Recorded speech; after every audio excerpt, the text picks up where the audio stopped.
pinnoittamaton valurautainen vesipannu, jos pystyy keittämään vettä ilman, että siihen tulee niin minkälaisia jäänteitä, me ei semmoista haluta meidän teehen. Tai antaa rautaaineita veteen, niin sitten kun sitä hauduttaa, niin sitten tulee enemmän makua ja enemmän väriä. Meillä oli teen rikkomistarjotin, jolla niin pystyttiin rikkomaan tämä mun 28 vuotta vanha puer-kakku. Pikkasen vanhempaa teitä kuin minä, se on vaan oikein. Meillä on 3 tämmöistä erilaista puer-piikkiä. Tämä ensimmäinen on tähän teekakun lävistämiseen, toisella pikkasen sitten rikotaan sitä rakennetta vähän lisää ja pointtina on koko ajan, että tuotetaan mahdollisimman vähän pölyä.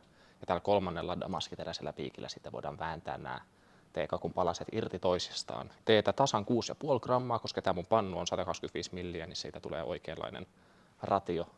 Ja nyt kaadetaan justiinsa kiehuvaa vettä täältä meidän valurautapadasta lehtien päälle. Ensimmäinen haudutus on huuhtelu, sitä ei ole tarkoitus juoda, se ei maistu vielä hirveän hyvältä, niin kaadetaan se tähän pois.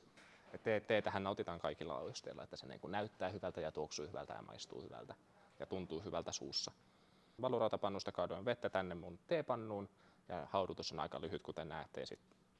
Nyt mä en tarvitse mitään tuommoista välikannua, mitä mä oon käyttänyt näissä meidän muissa videoissa.